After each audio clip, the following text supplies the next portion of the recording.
Hola a todas. Por ahora no hay nadie enganchado en el Zoom. Hoy es lunes 29 de diciembre de 2025. ¿Eh? 9 de Tebet. Mañana, digamos, ya acaba de empezar el día 10 de Tebet. Voy a hacer dos palabras de esto. El 10 de Tebet es un día triste dentro de la religión porque es el día que es Nabucodonosor rodea la ciudad de Jerusalén y empieza el sitio de la ciudad de Jerusalén. Entonces, que va a llevar muchos años y esto a la larga termina en la destrucción de los templos. Entonces, se hace un medio ayuno completo. Ayuno completo significa ni comida ni bebida. Y es medio ayuno porque es desde el amanecer hasta el anochecer. No es de 24 horas o 25 como Yom Kippur. Arranca creo que 5:50, si mal no recuerdo, 5:50 y termina a las 6 y algo. Bueno, eso es el ayuno de mañana. Hoy voy a dedicar la clase para Leilui Nishmat, y no me acuerdo el nombre, de la mamá de Valeria, que hoy es el aniversario de su fallecimiento y es su Yortzeit. Sí. Así que el calendario judío es hoy. Estuvimos con Valeria hoy y bueno, vale, cuando veas el video, acá tenés un beso. Eh, Eso es lo que voy a decir. Eso también voy a decir. Y vamos a hacer también para la Refuah Shlema completísima de Sivan Bataída, porque el día 8 de enero, que es antes de nuestro próximo encuentro, el 12 es su operación. Yo las voy a mantener al tanto, a todas, de antes de la operación, durante la operación y después de la operación, y vamos a tratar de hacer una cadena de Teilim ese día para que todas podamos leer Teilim para mientras está la operación para su propia. No, finalmente es el 8, le hacen todo. Después, no quiero que esto quede grabado, así que no voy a entrar en detalle, después les cuento bien. Así que esto también para la Refuah Shlema de Sivan Bataída y bueno, y de todos aquellos que tengo en mi lista de Refuah Shlema de todos los días. Vamos a arrancar mientras ustedes comen mi rico cholent y las ricas cosas que trajeron de comida. Coman ustedes así después como yo. Em, Vamos a hablar de Parashá Vayehi. Parashá Vayehi es la última parashá del primer libro de la Torá, del libro Bereshit. Comenzó con Bereshit, con la creación del mundo, Bereshit bara Elohim. No necesita Sidur hoy. Sidur no se necesita para hoy. Y bueno, vimos la creación del mundo, el dilú, Noah, el dilú, Adán y Eva, la muerte de Caín y Abel, Noah, el diluvio, cómo se inunda todo, cómo arranca la nueva civilización, el arco iris, los hijos de Noah. 7 generaciones después vemos a Abraham, cómo nace Abraham y surge de un pueblo totalmente idólatra y él dice, no puede ser, hay un solo Dios. Y ahí Hashem lo saca de donde está, se lo lleva a Canaán, se casa con Sara, pasan 14 millones de cosas, pasa por 10 pruebas de fe. Finalmente no puede tener hijos con Sara, tiene un hijo con la sirvienta, con Agar, y después, cuando Sara tenía casi 90 años, bla, bla, tienen a Isaac.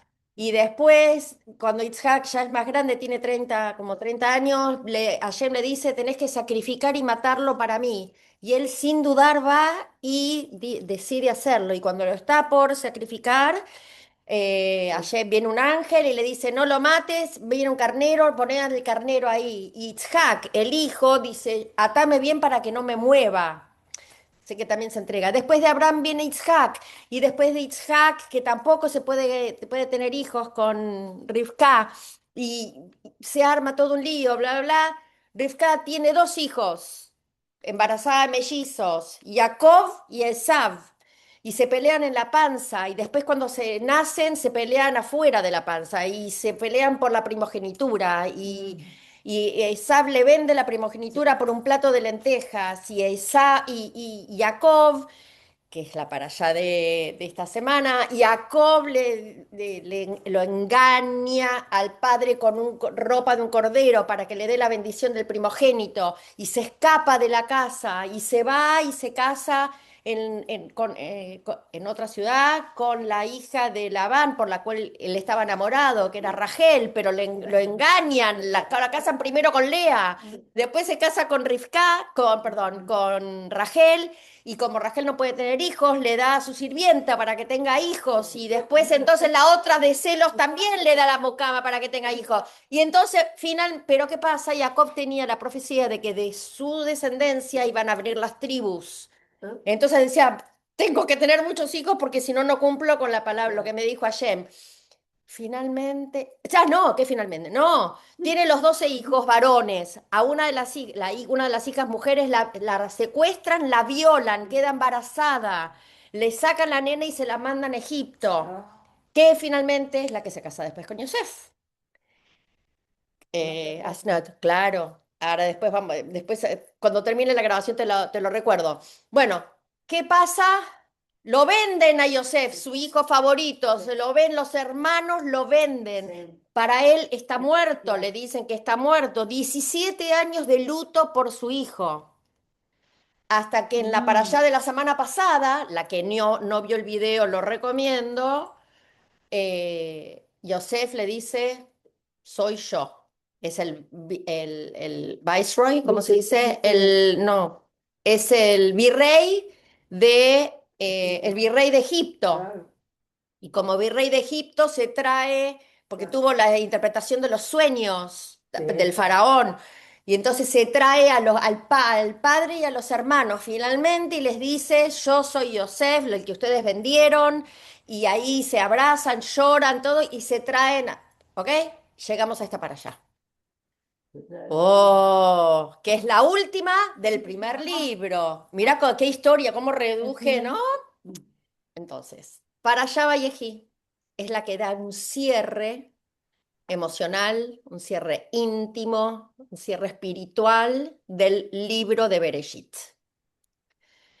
En esta para allá, que es la última, no hay viajes, no hay peleas, no hay sueños, no hay conflictos externos, es como todo más tranquilo. Toda esta para allá sucede dentro de 4 paredes, que es la habitación del lecho de muerte donde va a morir Jacob.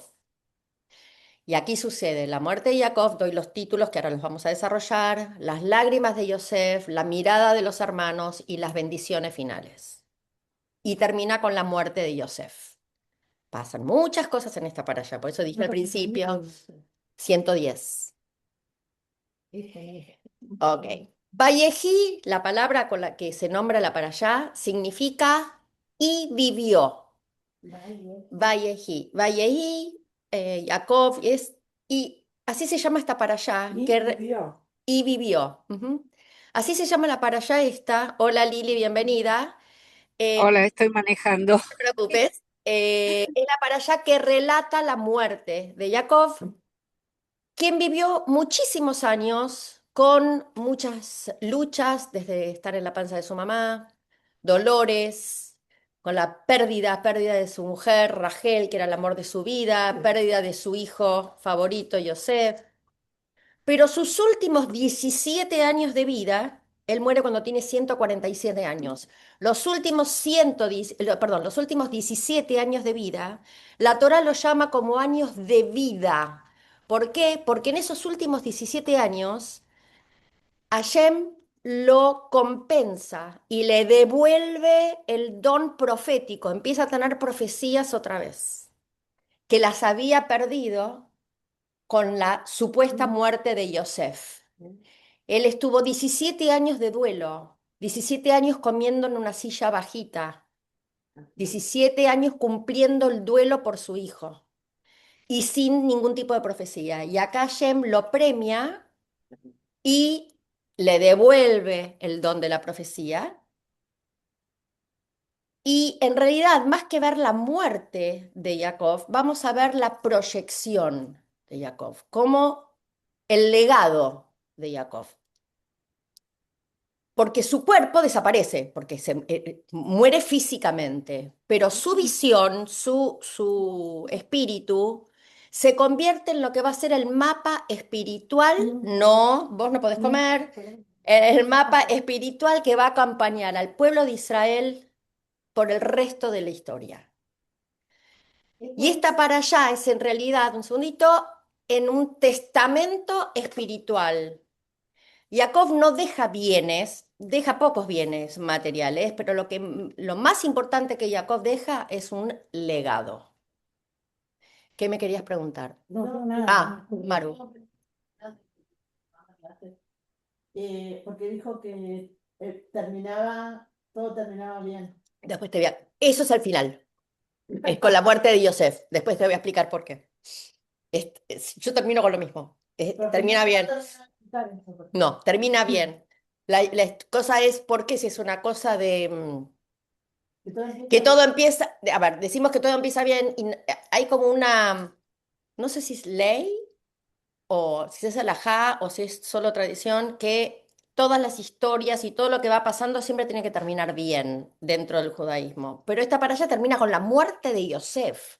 Dice, pero escúchame, termina con la muerte de Yosef. Eso no es bueno. Sí es bueno. Y ahora al final vamos a ver por qué. No, yo después lo voy a explicar. ¿Por qué es bueno, a pesar de que Yosef se muere? ¿Qué es lo bueno de todo eso? Lo vamos a ver al final de la parasha.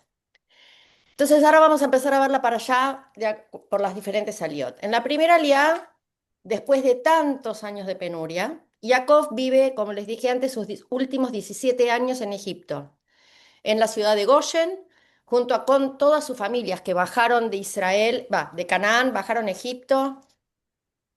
70 almas, dice que es.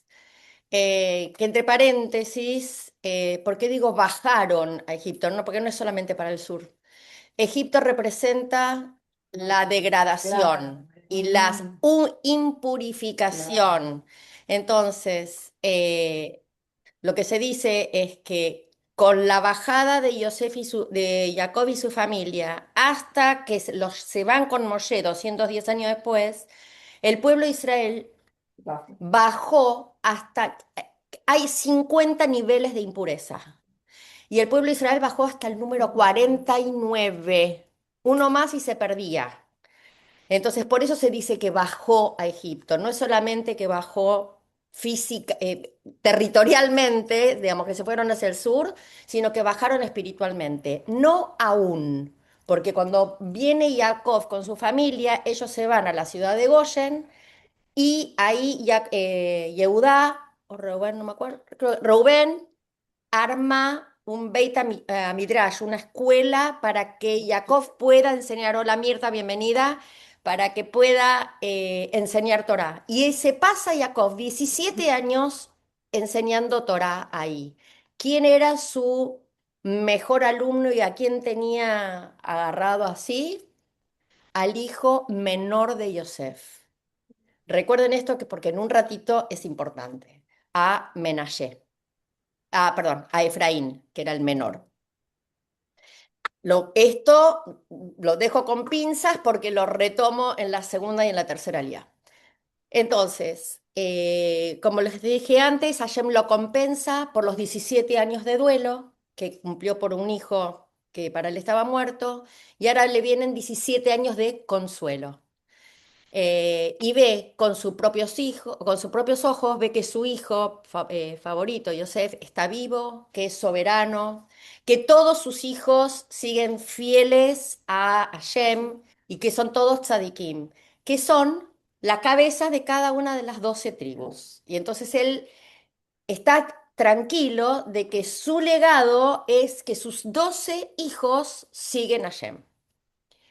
Pero cuando al final se acerca, él se da cuenta que le falta poco para irse terrenalmente, ocurre algo que es muy humano y también muy espiritual al mismo tiempo. Lo llama Jacob a Yosef a su casa y le dice que no lo entierre en Egipto, que lo entierre, que lo lleve a la tierra de Israel, de Canaán, a la cueva de la Macpelá, que las que viajen conmigo vamos a ir a este lugar, que es donde están, que es donde están enterrados Adán y Eva, Sara y Abraham, bueno, Abraham y Sara, Isaac y Rivka, Jacob con Lea.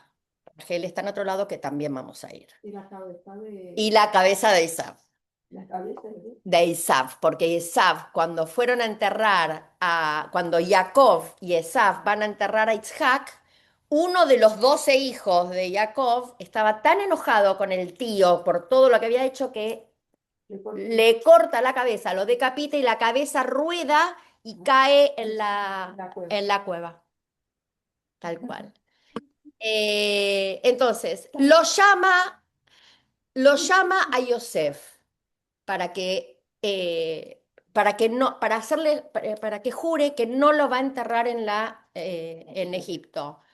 ¿Por qué lo llama a Yosef? Porque era el único que podría llegar a conseguir el permiso del faraón para salir, para mover el cuerpo de Jacob de Egipto a Israel. Entonces, Jacob le dice, no me entierres en Egipto.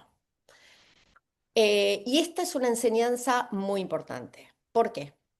Porque los judíos nosotros, podemos vivir en el exilio, podemos trabajar, prosperar, pero nunca se debe convertir en nuestra identidad. Aunque Egipto ofrecía comodidad y prestigio, no era el hogar. Cuando uno viaja a Israel, te debe haber pasado. Yo volví a mi casa y no lo siento ni cuando vengo acá ni cuando voy a Argentina. Es una sensación absolutamente diferente. Bueno, y esto es lo que sale de acá de Jacob, de esta para allá. Yo nunca me sentí en Argentina como si fuera Argentina. Y bueno, es que es temporario. Es una cosa que está dentro. Es de casualidad que nací ahí. A ver, nací en Argentina. ¿Sos latina? No, yo no soy latina. Yo no soy latina. Yo soy ashkenazí, europea. Llegué a Argentina porque mis abuelos nacieron, pero yo no tengo un gramo de sangre latina. Más que hablo castellano y tengo pasaporte argentino, pero nada más. Me llamaban pasajero. Exactamente. Y habla con la lluvia. Entonces, hay varias razones por las que Jacob le pide a Yosef que jure no enterrarlo ahí. Número uno, Jacob tenía miedo que los egipcios hicieran idolatría con él, que convirtieran su tumba en algo idólatra, porque no se olviden, bueno, para la que no escuchó el video, cuando llega, en la parasha anterior, cuando llega Jacob, o sea, Yosef por profecía, había dicho que venían 7 años de las 7 vacas gordas, las 7 vacas flacas, las 7 años de prosperidad y 7 años de hambruna. Estaban en el segundo año de hambruna, ya cuando Jacob baja con la familia. Y cuando Yosef se le presenta a Jacob al faraón, Jacob lo bendice.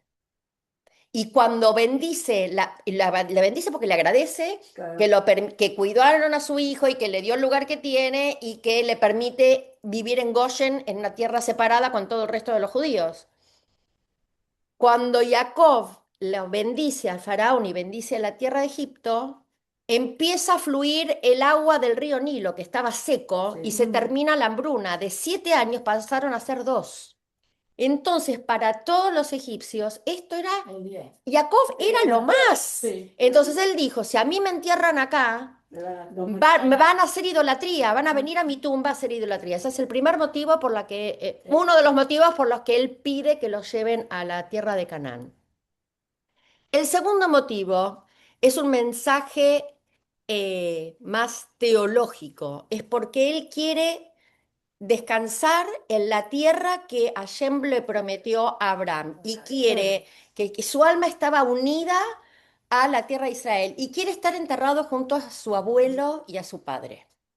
Por eso quiere estar ahí. Y la tercera razón es esto, que que el lugar donde nos entierran no tiene que ser identidad, que es que la identidad y la espiritualidad está donde está nuestra alma. Y si nuestra alma está allá, por eso cuando yo estaba allá y me decían, ay, que está la guerra, y si me tengo que morir en Israel, bienvenido, sí, allá estoy acá, me entierran acá. Esa es la mentalidad de Jacob. El exilio puede ser cómodo. Como dije antes, podemos prosperar en Estados Unidos, en Francia, en Canadá, en Argentina, podemos prosperar, tener nuestras casas, tener nuestros amigos, dar clase, todo. Pero estamos de paso acá. Nuestra casa, nuestra identidad está allá. No debe, el exilio, como dice acá, el exilio no debe convertirse en identidad. Por eso esta liá tiene una enseñanza muy importante, porque podemos vivir fuera de Israel, podemos prosperar, trabajar y hacer, criar hijos, toda la historia. Pero no debemos confundir comodidad con raíz. ¿Cuál es nuestra raíz? Si a vos te preguntan cuál es tu raíz, y mi raíz es mi raíz judía, yo no digo mi raíz es ni argentina No, claro. ni americana. Sí, cuando es el mundial, salgo con la bandera a gritar, vamos Argentina. Pero, exactamente. Nacionalidad es otra cosa. Pero escuchá, cuando te dice qué nacionalidad tenés, yo no puedo poner latina. No, latina no, aparte no somos latinos, porque nosotros no tenemos ningún rasgo latino. Sí, es porque si te tienen que identificar, ¿cómo te identificarían? Por eso no tienen Hispanic. No se pone hispanic, porque no somos hispánicos. No, tenés que poner European o white. European o white. No, hay que poner European, porque nosotros no tenemos ADN hispano. No tenés ADN hispano o latino. Tu ADN es europeo. Eso es lo que hay que poner. Pero no importa, después vemos eso. Sigo porque es larguísimo. Dale. Entonces, Yosef, que ama profundamente a su padre, le jura que lo va a llevar una vez que muera. Y cuando Yosef jura, Jacob por fin descansa internamente, porque sabe que incluso desde Egipto va a volver simbólicamente a su casa. Ahí termina la primera liá. La segunda liá, Jacob finalmente se enferma, se debilita y cae en cama. Y entonces Yosef lo va a visitar con sus dos hijos, Menashe y Efraín, que él tuvo con una mujer llamada Osnat, que Osnat hay dos versiones. Una es que era la hija biológica de Potifar, que era el que lo había comprado como esclavo, y la otra es que ella es la hija nacida de la violación de Diná, es decir, de la tía de Yosef, que era nacida de la violación de Shem a Diná y que como era nacida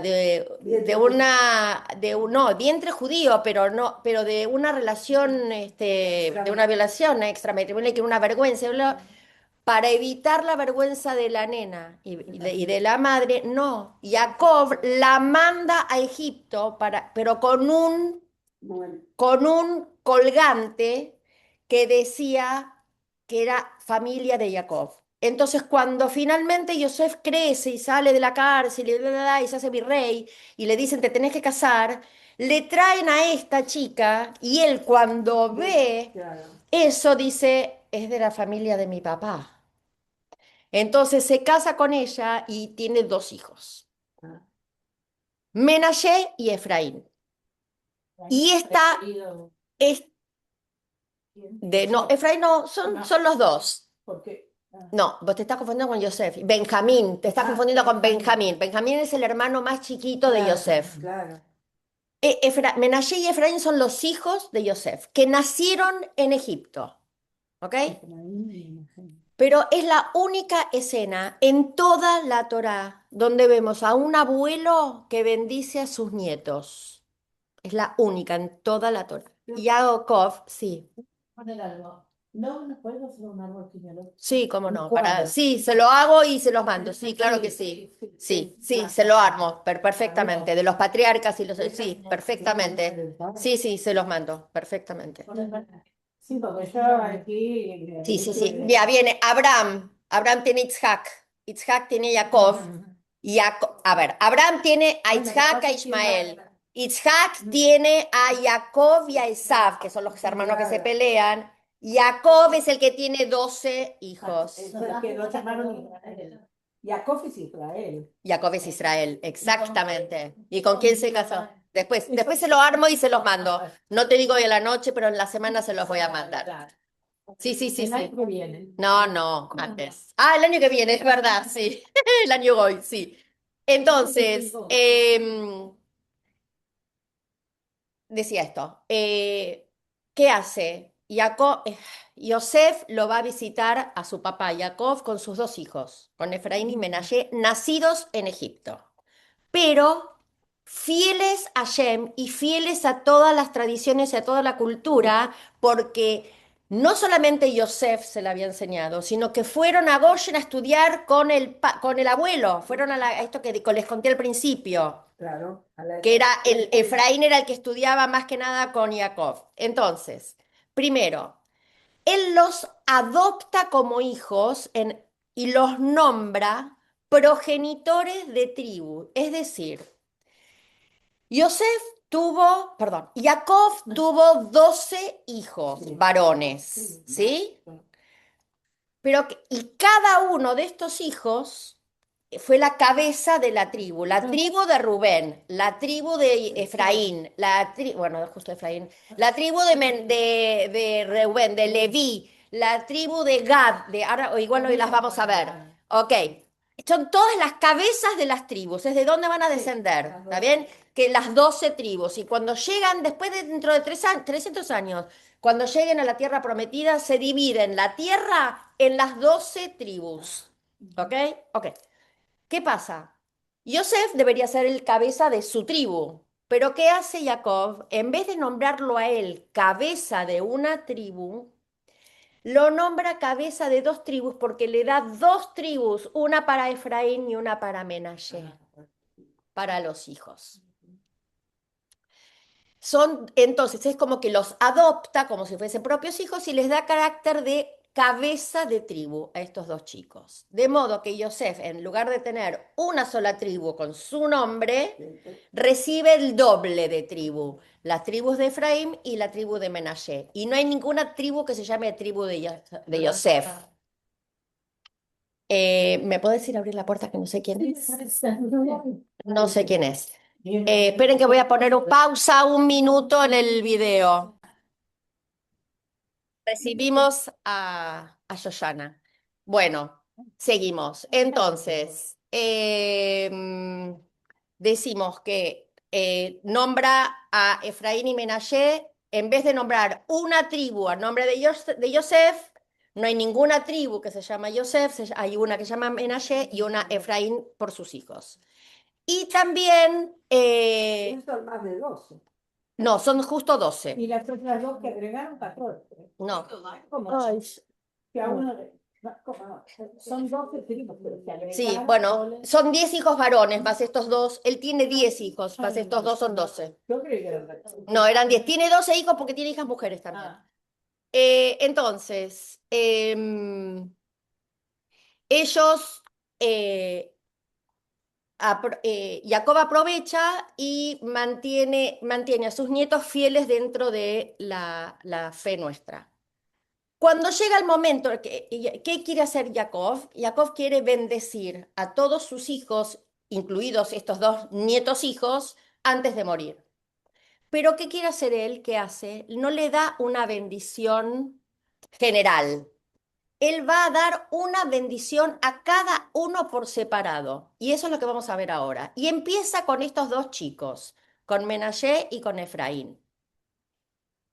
¿Qué hace? Agarra Yosef y pone a los dos chicos enfrente a Jacob. Y pone, según la ley de la primogenitura, al mayor frente a la mano derecha de Jacob, a Menashe, y al menor Efraín por la mano izquierda, siguiendo la ley de la primogenitura. Pero ¿qué hace Jacob? Cruza las manos. Ahora, cruza las manos. Entonces, con la derecha bendice al menor y con la izquierda bendice al mayor. Ahora voy a explicar por qué. Y les dice la bendición. La bendición es que el ángel de Hashem, que me redimió de todo mal, bendiga a los jóvenes y que sean llamados por mi nombre y por el nombre de mis padres, Abraham y Isaac, y que se multipliquen en abundancia en toda la tierra. Paréntesis. En todo el libro de Bereshit vimos el drama que había entre hermano mayor y hermano menor. Claro. Caín y Abel. Sí, Isaac Ismael. Jacob y Esab. Vimos siempre el problema de la primogenitura. Ok. La envidia. Celos, seres humanos, el ego. Claro. Y también los hermanos frente a Yosef, que era el más chico sí. y lo venden. Claro. Ok.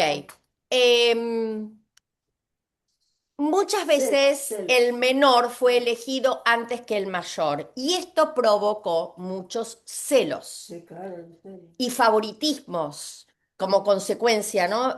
Consecuencia de favoritismo son los celos y esto trajo siempre mucho problema entre los hermanos y adentro de la familia. Por eso está tan nervioso Yosef cuando ve que el padre cruza las manos. Pero acá, y lo intenta corregir, pero acá es diferente porque no hay competencia entre Menashe y Efraín. No pasaba nada, no había conflicto. Entonces Yosef le dice, papá, Menashe es el mayor y Efraín es el menor. ¿Qué le contesta Jacob? Lo sé, hijo mío, lo sé. Porque vio proféticamente que Efraín, el menor, iba a tener una grandeza especial. De él va a nacer Yoshua, que es el que lo sigue a Moshe, el que entra al pueblo de Israel. De él sale, de Efraín. Y es el que va a conquistar la tierra de Israel y será maestro de Torá para todo el pueblo. En cambio, Menashe, el mayor, representa más el aspecto material, el de la administración. Y Efraín, el menor, simboliza más la espiritualidad, el estudio y la conexión con Hashem. Al cruzar las manos, expresa que lo espiritual debe guiar a lo material, aunque el orden natural parezca otro. Por eso lo cambia, para demostrar que a pesar de la lógica de la primogenitura, lo espiritual siempre prima sobre... Y con esto, ¿de dónde lo aprende? De él. Cuando su papá, Isaac, le dio la bendición a él, que era el menor. ¿Por qué? Porque la mamá, a ver si recuerdan, que Rivka le dijo, yo sé por profecía que el pueblo va a seguir a través tuyo, porque sos espiritual, tu hermano es cazador. Así que él lo tiene como muy internalizado. Entonces, en el momento antes de morir, hace este cruce. Y luego, cuando sigue con las manos así, les dice, los bendice diciendo que el pueblo de Israel bendecirá por el resto de la vida uno a otro diciendo que Dios te bendiga como Efraín y Menashe. Y hasta el día de hoy, esa es la bendición que les damos a nuestros hijos varones en cada Shabbat o en el templo. Cuando le hacemos la braja a nuestros hijos varones es que Hashem te proteja y que seas como Efraín y Menashe. Mirá de lo que estamos hablando. ¿De dónde sale? Después surge la de las mujeres, para que eso lo veremos otro día. Dice la bendición es que Dios te haga como Efraín y como Menashe. ¿Por qué eligió Jacob esto? Porque ellos fueron los primeros niños judíos criados totalmente en el exilio y no descendieron ni un escalón en impureza. Se mantuvieron fieles, son un ejemplo de la espiritualidad, un ejemplo del judaísmo. Efraín y Menashe. Por eso él cruza las manos y por eso él da esa bendición, que todos nuestros descendientes sean como ustedes dos, que no pierdan la esencia, que no caigan en la impureza. Y esta es la bendición, que la segunda generación, que en vez de bajar y que sigan bajando en impureza, se mantengan o que suban. Claro. Además, con esto que hizo Jacob, inaugura un nuevo gesto que hasta ahora nadie lo había hecho, que es poner las manos sobre la cabeza para dar la brajá. Claro. Hasta ese momento, las brajot, las bendiciones, se daban verbalmente sin tocar. Jacob, ¿qué hace? Pone las manos. ¿Por qué? Energía. Sí.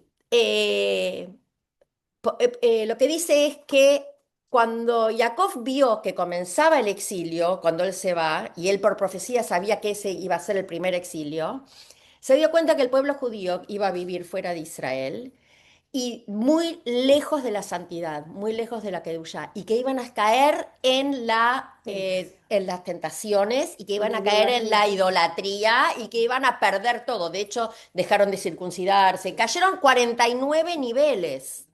Eso lo vio él. Él también está escuchando la clase. Sí. Entonces, al poner las manos sobre la cabeza físicamente, la intención de él fue que la bendición llegara al pueblo judío y se dice que sus brazos y sus manos eran como dos tubos de espiritualidad. Y que cuando ponemos las manos estamos bajando la energía de Hashem a nuestros hijos. Eso lo ¿Y aprendí de dónde yo. salió el Reiki? Pero seguro, yo lo hago. Yo lo ¿Y aprendí. pero quién era Jesús? Era judío. ¿De dónde aprendió? ¿De dónde aprendió el poner las manos? ¿De dónde aprendió todo eso? ¿Quién hizo el bar mitzvah? A ver. Entonces, todas esas prácticas son nuestras. Jesús puso las manos sobre los fieles, pero sale de Jacob, ¿ok? Sale de acá. Exactamente. Y así como sus brazos lo conectaron con Efraín y con Menashe físicamente, así la bendición llega a todo el pueblo judío, absolutamente. Termina la segunda lía, vamos a la tercera. En la tercera lía cambia el clima totalmente. Agarra a Jacob y llama a todo el resto de los hijos y les dice, reúnanse y yo les voy a declarar lo que va a ocurrir al final de los días. Es decir, él iba a contar qué iba a suceder cuando venga el Mashiach. Por profecía, él lo sabía. Pero Hashem No se lo aprendí. no se lo permitió. Es como que lo dejó en blanco y no pudo contarlo. Pero sí alcanzó a transmitir un mensaje súper importante. Le da una bendición a cada uno, como dije antes, no una bendición general, sino una bendición personalizada de acuerdo a la identidad espiritual de cada hijo, de acuerdo a su rol, de acuerdo a su corrección y su potencial, a sus características y lo que tenía que corregir cada uno. Cada hijo, exactamente, el tikkun, cada hijo recibe una bendición que corresponde a su esencia. ¿Por qué? También porque no existe, esto nos enseña que no existe una única forma de servir a Shem, no existe un modelo de espiritual. O sos ortodoxo o no va, o sos reformista o no va. No, es lo que yo lo vengo diciendo desde la clase número 1. Tenemos muchos espectros, desde lo ultra reformista hasta lo ultra ortodoxo, y cada uno se sube al vagón que mejor puede. Y en el trayecto de la vida uno se va cambiando de vagón de acuerdo a lo que cada uno vaya necesitando, lo que una llama vaya necesitando. Entonces es muy importante esto de la bendición que les da Jacob a cada uno. Empieza con Reubén, el primogénito. Le habla con mucha firmeza, pero también con cariño, y le reconoce a Reubén su grandeza, pero también le reconoce su energía, su impulso, y le dice que es muy inconstante. Entonces, le muestra que la grandeza sin control puede hacer que él se pierda, que puede perderse, que se pueda perder la grandeza. Jacob le está diciendo, tu sensibilidad es tu grandeza, pero sin disciplina, tu grandeza se va a diluir. Este como mensaje para nosotras es que el talento sin trabajo interior no alcanza. El talento natural, sin estudiar, sin refinar, sin poner lo mejor de mí y esperar que me caigan las cosas, no sirve. Sin trabajo. Sin trabajo, exacto. Sigue después con Shimón y Leví, y les habla a los dos juntos y les recuerda el enojo y la ira y la agresión de estos dos cuando fueron a Shimón y Leví a matar a Shem, al que había violado a Diná, y que asesinaron a todo el pueblo, mujeres, niños, vacas, todo. Ok, entonces reciben una advertencia y recuerda todo esto y la participación que tuvieron los dos, Shimón y Leví, en el complot contra Yosef, para cuando lo tiran al pozo. Y les dice que esa misma fuerza, refinada, intensificada, purificada, iba a crear líderes espirituales de ellos dos. Y de hecho, de Leví, justamente, salen los Levim. Los Leví que suben a la Torá, Levim y los Cohen, los Coanim, los sacerdotes, Coanim y Leviim, que son los, salen de Levi, de la tribu de Levi.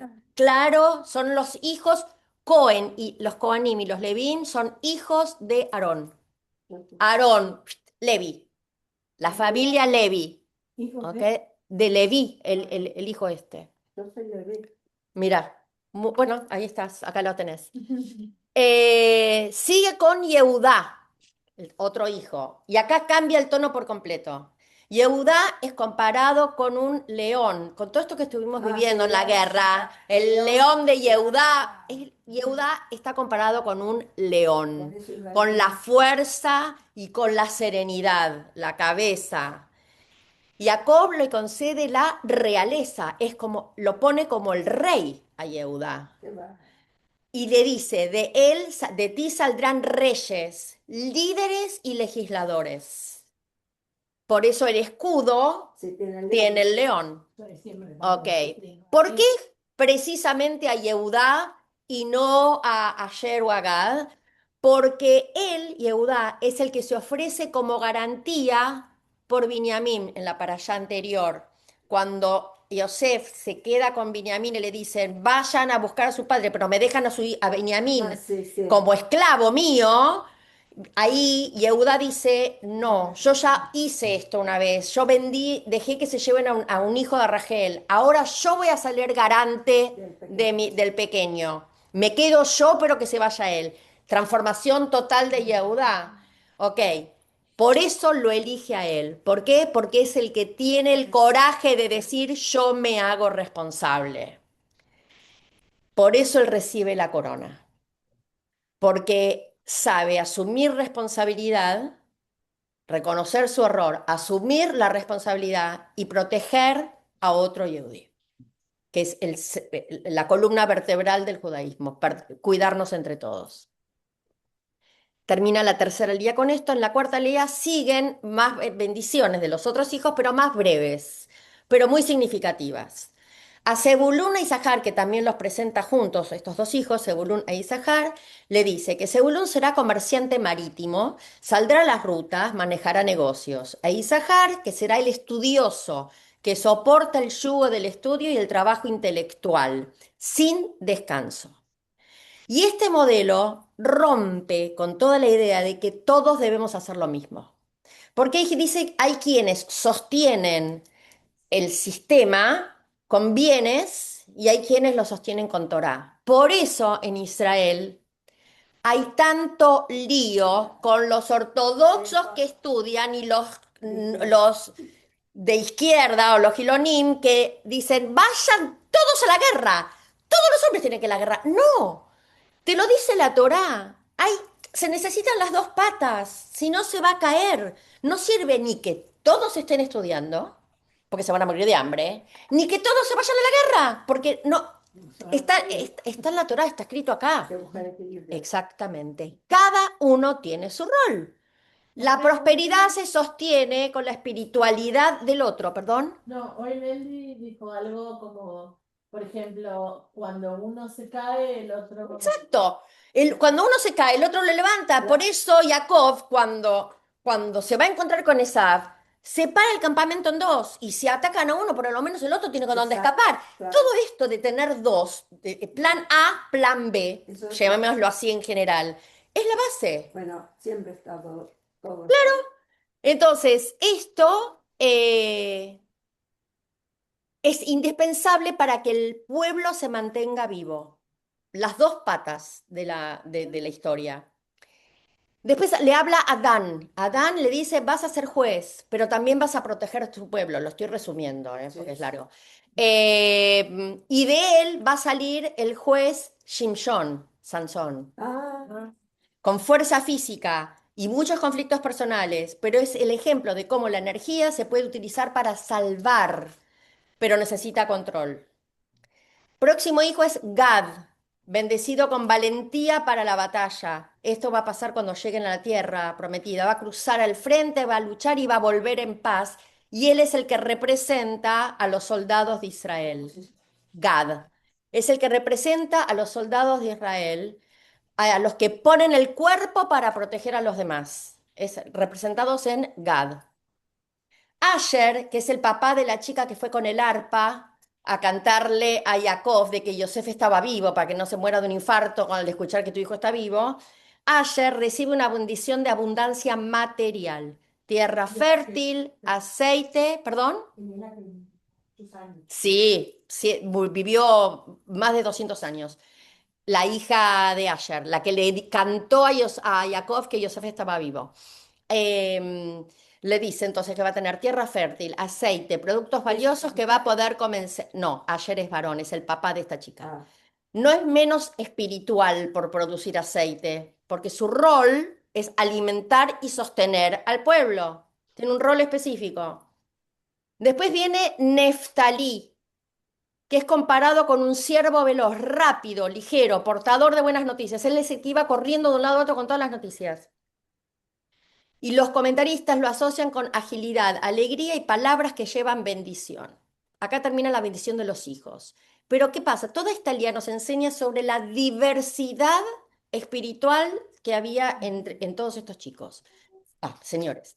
Jacob está enseñando que en Am Israel tenemos jueces, maestros, comerciantes, soldados, productores, comunicadores, hay de todo.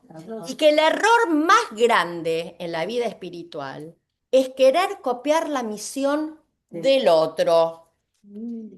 Cada alma tiene su propia braja, su propio tikkun y su única manera de servir a Shem. Cada uno es único. sí. Y con estas bendiciones, Jacob no ve el pasado. Él está viendo el potencial de cada uno de sus hijos en las bendiciones que le dio. Y nos enseña que el judaísmo no pide homogeneidad. Cada alma tiene una misión distinta, un tikkun diferente. Y el error más grande es intentar ser otro. Tengo que ser yo y darme cuenta de lo que yo necesito y para lo que yo soy buena. ¿Por qué me voy a poner yo a cocinar tortas, que soy un desastre, cuando sé que soy buena enseñando o cocinando cholent? Digamos, pero claro, no, porque ella cocina y que cocine ella tortas que le salen riquísimas. Estoy dando un ejemplo tonto, ¿no? Pero para que se entienda. Que si los que son totalitarios quieren que todo sea Obvio, obvio. Todo la publicidad, la sociedad de consumo en la que estamos nos lleva a la... Todos tenemos que pesar tanto, todos tenemos que usar el mismo maquillaje, Sí, señor. todos tenemos que usar pollera de tal color, esa es la sociedad que estamos, Sí, señor. pero nuestra raíz es la Torá, nuestra raíz es diferente, no nos olvidemos de esto. Sigo. Cuando llega el turno de Yosef, para que lo bendiga Yosef, Jacob otra vez rompe el esquema, porque así como venía dando bendiciones cortitas, con Yosef se explaya. Y es una bendición, porque imagínense que hay una alía entera de la bendición de Yosef, ¿no? Larguísima. La bendición es larga, llena de imágenes poéticas y de metáforas. Lo llama Ben Porat Yosef, que quiere decir un hijo que florece, que se extiende sobre el muro y lo describe como un árbol plantado en tierra extraña que sin embargo echa raíces profundas y da frutos en abundancia. Esa es la descripción que Jacob hace de Yosef. Yosef fue el único de sus hijos que vivió muchos años lejos de su familia, en medio de la idolatría, de tentaciones, de mujeres que se le tiraban encima, del poder de ser el virrey, de todas las impurezas habidas y por haber. Y sin embargo, se mantuvo firme. Sí.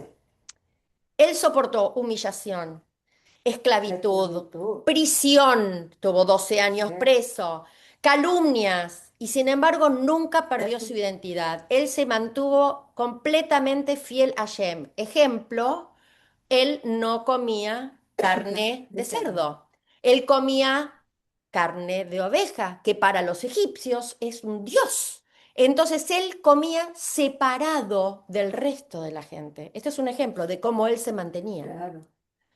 Él es el modelo, podemos decir que él es el modelo del judío moderno, porque es aquel que puede integrarse en el mundo, estar en cargos altos, ser exitoso, presidentes de diferentes cosas, usar ropa egipcia, hablar egipcio, pero mantener su corazón unido a la casa de su padre. Es su identidad. Exactamente, y a la visión de la Torá. No perdió la Torá. Por eso es el ejemplo viviente del judío moderno. Está bueno.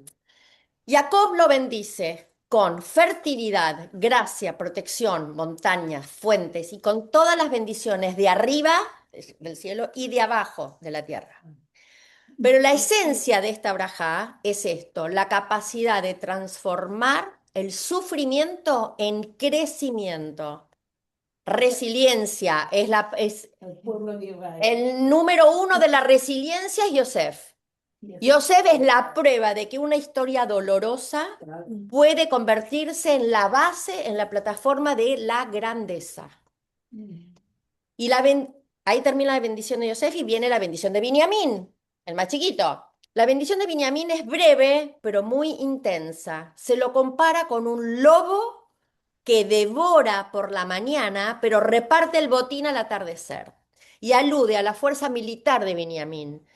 Y le dice que en su territorio van a estar el Mishkan y el templo. De hecho, el templo y el Mishkan era el tabernáculo itinerante del desierto y está en la zona, si ustedes van manejando por Israel, ven que dicen Binyamin, Gad, Asher, son donde estaban ubicadas las tribus. Y en la zona donde estaba Binyamin es donde estaba el Mishkan y el templo, partes del templo. Con Yosef y Binyamin se cierran las bendiciones individuales que le fue dando a cada uno y la familia ya terminó con todas las rivalidades que tenían de cuando eran chicos. No hay más celos y ahora reciben de boca del Padre una misión para cada uno. ¿Sí? Porque cada bendición es para el futuro. En la sexta lía, antes de morir, Jacob quiere asegurarse de algo que lo acompañó durante toda la vida, un miedo interno que tenía, que era que sus hijos realmente siguieran el camino de Hashem. Porque él tenía motivos para tener miedo, porque tanto Abraham como Isaac tuvieron hijos que se alejaron del camino. Abraham lo tuvo a Ismael e Isaac tuvo a Esav, el hermano de Jacob. Entonces, él pensaba, ¿y si entre los 12 hijos que yo tengo hay alguno que todavía duda de Hashem? Entonces, con sus últimas fuerzas, le pregunta si alguno tiene algún cuestionamiento para hacer respecto de la fe en el Dios único, el creador del cielo y de la tierra. La respuesta de los hijos, ahora van a entender muchas cosas, es la frase que repetimos hasta hoy 2 veces por día. Shema Israel, Amonai Elokeinu, Adonai Echad. Escucha Israel. Israel es Jacob, es el padre, es el nuevo nombre. Claro. Escucha papá, le están diciendo. Shema Israel, Hashem Elokeinu, Dios es nuestro Dios. Hashem es nuestro Dios. Hashem Echad, Hashem es uno solo. Eso le responden los hijos. Le dicen, todos nosotros, tus hijos, afirmamos que Hashem es nuestro Dios y que Hashem es uno. Esto en realidad es el hijo diciéndole al padre, no fracasaste, papá. Tu legado está vivo en nosotros. podés irte tranquilo. Y esto es la bendición de poder morir sin miedo.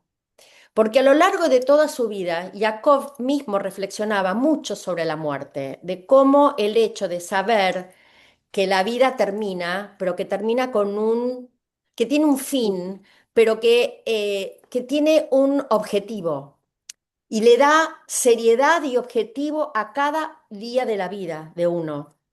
Porque el tiempo lo comparan con páginas de un cuaderno.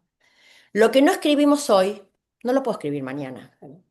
Es una página vacía. Si yo tengo un cuaderno que es una página por día y en el día de hoy yo no hice nada productivo y solo sobreviví, esa página queda vacía. No puedo volver para atrás. Entonces, no podemos recuperar el tiempo vacío. Podemos corregir errores, podemos en el cuaderno, podemos tachar, podemos borrar, podemos escribir. Lo importante es reparar daños, pedir perdón, corregirnos a nosotros mismos, pero lo que no podemos hacer es recuperar el tiempo el tiempo vacío, el tiempo perdido. Y ahí está el punto de Jacob. El verdadero pánico no debería ser la muerte en sí misma, porque nos va a tocar a todos, sino llegar a la muerte con un cuaderno en blanco. Ese es el terror que tenemos que tener. Con años sin contenido, sin Torá, sin bondad, sin conexión. Por eso la muerte de Jacob no da miedo ni tristeza, porque el cuaderno de Jacob está lleno.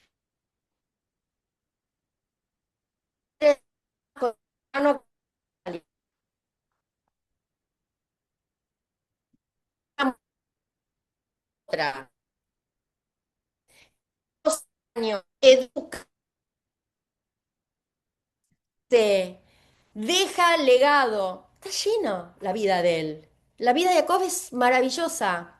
La Torá describe la muerte de Jacob de una forma muy sobria. ¿Qué es lo que dice? No dice que murió. Dice, después de bendecir y de reiterar, porque él volvió a repetir esto, que quiere ser enterrado en la cueva de Macpelá, la Torá dice, reúne sus pies en la cama y es reunido con su pueblo. Esa es la frase que usa la Torá para decir, cumplió, hizo una llamada, se fue arriba tranquilita. Tenía 147 años. Murió consciente, totalmente consciente, rodeado de todos sus hijos y nietos, sabiendo que había sido escuchado y que su misión fue cumplida. ¿Qué más puede uno pedir? Claro. Los tzadikim, todos los tzadikim piden morir así, sin dolor físico sino con presencia y sentido. Cuando se muere, acá empieza lo bueno del final de la parasha, que todavía no termina, porque falta Yosef. Yosef cae sobre su padre y se pone a llorar. Y este llanto es un llanto que cierra un ciclo de pérdidas y de reencuentros y de silencios y de cosas no vividas. Pero este llanto es diferente al llanto de la parashá anterior cuando se reencuentra con sus hermanos. Porque ese llanto, cuando se reencontró con sus hermanos, era un llanto de reparación. Este es un llanto de despedida. Porque él entiende que ahora se convirtió en el guardián de la familia, porque ya, ¿qué es la adultez espiritual? Es cuando ya no tenemos a quién preguntarle. Y eso es lo que él está llorando. Ya no tiene a quién consultarle y a quién preguntarle. Los que perdimos a nuestros papás sabemos que esto es así.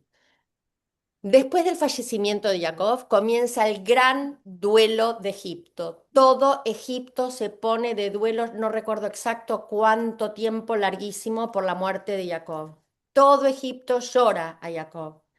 Lo embalsaman, que era la costumbre de la época, y Yosef negocia con el faraón tal cual como le había prometido a su padre, llevarlo el permiso para llevar el cuerpo a Israel. Y la Torá describe una procesión impresionante, ministros, ancianos de Egipto, caballería, todos los hijos, toda la familia de Jacob, generales, todos acompañan el cuerpo de Jacob hasta la cueva de Maspelah. Lo entierran, vuelve, no voy a llegar a ser cayuto. No, no importa, era importante. cueva de Machpelah, que Kashrut va a quedar para la, Parve queda para la semana que viene. Sí, Pero era importante esta para allá. sí, claro. Bueno, hoy comimos pan. No, comimos carne. El ¿Comimos cholen, carne? no, el cholen tiene carne. El cholen tiene carne. Bien. Y el burj también. Está bien. No, que traigan parve, no importa. Después voy a explicar. Ok, no importa. Termina, lo entierran y termina la parashá 6. En la parashá 7 ya vuelven otra vez a Egipto y los hermanos de Yosef empiezan a tener miedo. ¿Por qué? Dicen, mientras papá estaba vivo, Claro. Yosef se contenía y no nos castigó por lo que le hicimos cuando era chico, de haberlo vendido, haberlo tirado en el pozo, de haberlo vendido y demás.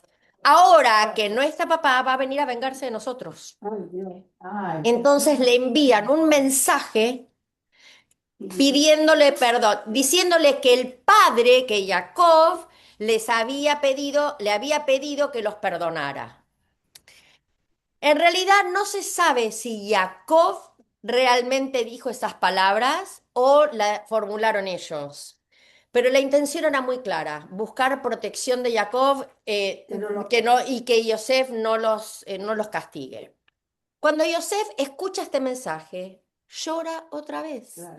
Pero ¿por qué llora? No llora por lo que le hicieron, sino llora por pensar que el de- cómo todavía no entienden y no pueden, exactamente, Claro. cómo no entienden que los perdoné, no terminan de creer en su perdón Porque y no ven que él ya trascendió la herida, trascendió el dolor.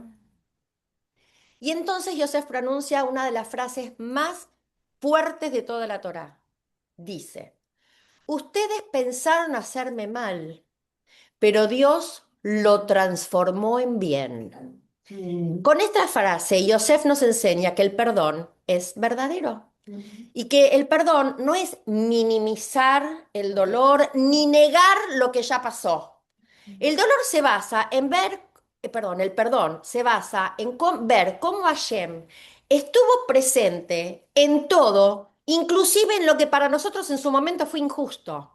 Porque no se olviden que pasaron 17 años desde que lo vendieron hasta, bueno, en realidad 12, desde que lo vendieron hasta que él llegó a ser virrey.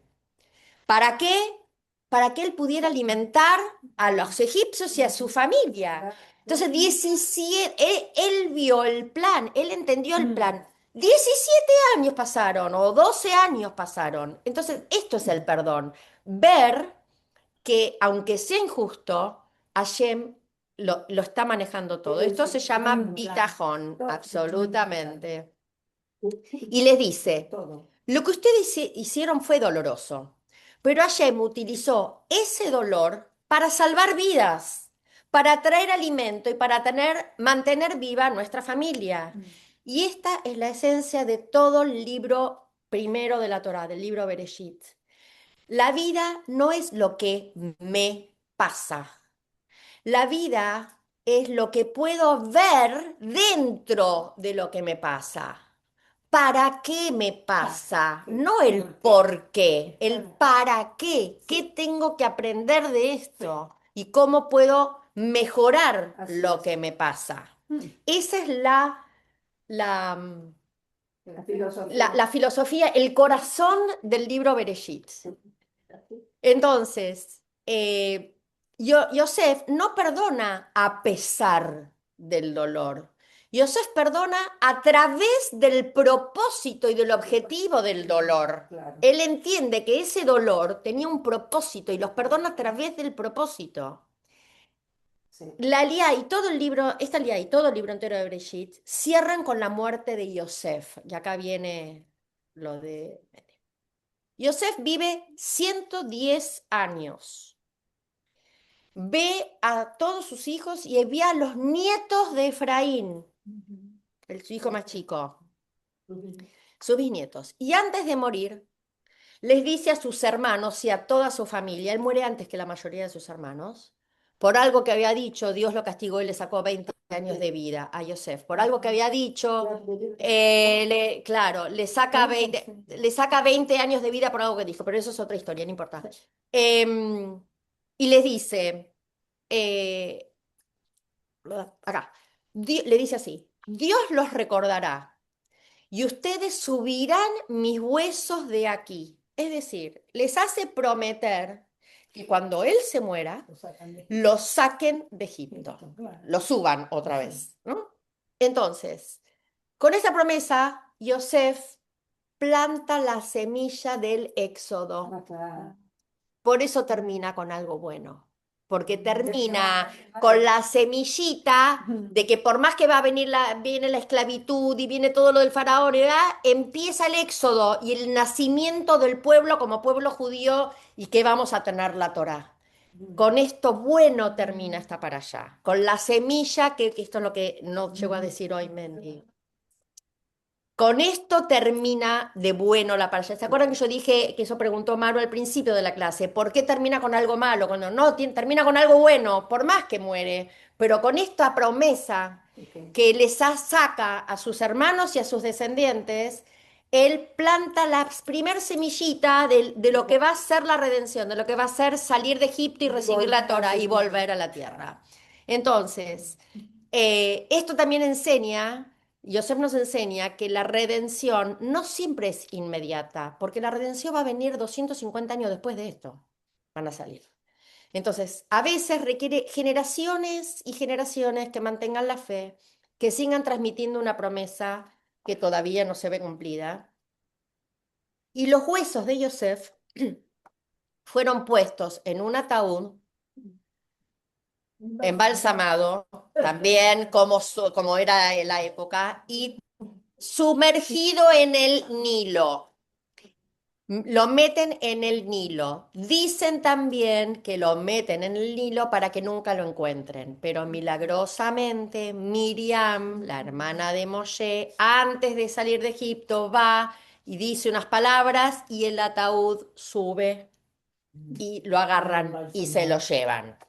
Y se lo llevaron. Y está la tumba de Yosef. Está en manos de los árabes ahora, pero no importa. Ahora parece ser que esta semana abrieron para que podamos ir los judíos a ver la tumba de Yosef. Lo que pasa que, bueno, venía con los egipcios, ¿no? Entonces, él no pide como su padre ser llevado de inmediato. ¿Está bien? Él pide que sus restos esperen como un símbolo silencioso a que todo el pueblo junto salga. Él no pide como Jacob, vayan a enterrarme a la cueva de Macpelá apenas me muera. Él dice, déjenme ahí y cuando salga todo el pueblo, me llevan. Un líder, totalmente. Él espera que todo el pueblo salga junto. Pero si lo ponen en el agua. No. Embalsamado adentro de pero lo ponen ahí hasta que él pide eso para que dentro de 250 años, cuando salgan, se lo lleven. Pero Esos fueron los egipcios Ah. que lo pusieron ahí. Esto es un recordatorio físico de que el exilio no es para siempre. Estamos viviendo en el exilio, no va a ser para siempre. Y el libro de Bereshit termina con un detalle muy fuerte. Termina con un ataúd en Egipto, ¿sí? Pero ya aquí viene otra vez, Maru. Desde este ataúd sellado, hermético, adentro del Nilo, comienza el camino hacia el Éxodo. Comienza el camino hacia el segundo libro de la Torá, que es Shemot, que es el nacimiento del pueblo judío. Sí, pero no puede comer nada. Entonces, vamos a cerrar la parashá. La parashá, Vayejé es una parashá de cierre, no solamente del primer libro, sino que cierra toda una historia, cierra la creación, desde la creación hasta que empieza el nacimiento del pueblo, la gestación del pueblo judío. Ese es el primer libro, la gestación. Y esta para allá es el último pedacito antes de la gestación. Y termina con esta semillita que se empieza a gestar en el libro siguiente. Jacob nos enseña que la vida no es perfecta, Jacob, pero puede ser significativa. Los hijos de Jacob enseñan que las familias no perfectas también pueden construir distintos destinos espirituales. Yosef nos enseña que la perspectiva es más poderosa que la herida. Lo que puedo ver y el sentido de la vida es más que el dolor. Nuestra vida es como un cuaderno que se escribe solo, día a día, con cada acción, con cada palabra, con cada decisión que yo tomo. Y hay páginas, como dije antes, con errores, con tachones, con borrones, que eso es normal y para eso existe la teshuvá. La teshuvá es justamente tratar de corregir lo que escribí mal. Lo verdaderamente trágico no son las páginas con errores, sino las páginas en blanco. Los días y las semanas y los meses donde no pasa nada que valga la pena escribir. Es sobrevivir en vez de vivir. Es tiempo mal gastado, tiempo gastado en sobrevivir en una vida que no tiene sentido. Hay que disfrutar. Absolutamente. No, disfrutarla y hacer algo no es solo disfrutar, no es solo disfrutar, es hacer algo productivo. Si el disfrute va a ser productivo para mi alma, bienvenido sea el disfrute, pero no el disfrute por sí mismo. Entonces, las horas y los días no son todos iguales. Un día que se perdió no se puede reemplazar. Entonces, disfruto dormir la siesta porque vine reventada y sí, lo disfruté porque yo necesitaba recargar energías para poder dar la clase de hoy. No me arrepiento de esa hora que dormí. Eh, Porque los días que no se llenan son días que no se pierden, mueren, peor, expiran, fallecen. Un día que pasó es un día que murió, porque no se repite, no vuelve más. No me acuerdo, pero alguien hace poquito dijo algo de eso, de que no se recupera. Ay, no sé El tiempo cómo perdido. No sé, no hay forma de recuperar el tiempo perdido. ¿Sabes Eh, Puede ser. Eh, La vida está llena de luchas, pero también de fidelidad, llena de caídas, pero también de levantadas. Y Vallejí, está para allá, no es solo el final de la vida de Jacob, es un espejo donde cada una puede mirarse y preguntarse, cuando yo cierre mi propio libro y decida, Hashem, que me tengo que ir, ¿qué va a quedar encendido en los demás gracias a mí? ¿Cuál es mi legado? La pregunta final de la vida no es qué viviste, sino qué dejaste encendido en otro ¿Cómo? y qué dejaste en otro para que el otro siga. Ese es el legado. Esta para allá es una invitación a pensar qué luz dejamos en otros, qué bendiciones transmitimos, qué legado construimos. Y no estamos hablando de legado de hijos, estamos al legado de maestra, alumnas, de amigas, de familia, de comunidad, legado. No importa dónde empezamos, lo que importa es qué dejamos encendido cuando termina el capítulo. Sí. Y acá terminó la para allá de hoy, que dije que era larga. Y lamento no pude dar la clase de Kashrut, será la próxima clase, porque es tarde, por son 8:20. La próxima clase va a ser el lunes 12. Es lo que voy a parar. Pero es un clase y evento, las dos cosas. Yo voy a hablar un poquito voy a hacer un resumen corto de la parashá de ese día, porque es dentro de 15 días. Voy a hablar de la parashá de ese día. Voy a hablar del árbol de la vida. ¿Qué es el árbol de la vida dentro del judaísmo? Y vamos a hacer un árbol de la vida con una amiga muy querida mía de Argentina, que es la que lleva a cabo los talleres de tejido en la Fundación Sedacá. Es una artesana de aquellas. Y ella va a venir y va a enseñarnos y vamos a hacer, cada una va a hacer su árbol de la vida para poder colgar. Yo tengo para una amiga que Sí, está de viaje.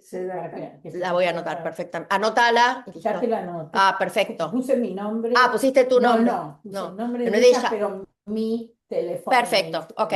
Así que las invito a todas que vengan el lunes 12 y que pasen esta información a la misma hora. No, es más temprano. Es más temprano porque es más largo, porque es clase y evento. Es a las 6 de la tarde. Es a las 6 de la tarde. El lunes 12 ya lo pasé, pero lo voy a volver a pasar. 30. 30. 30 dólares, que lo que pido es que lo paguen antes porque yo tengo que ir a comprar los materiales para las que vienen. No voy a comprar materiales de más. Si tenés, ya me das.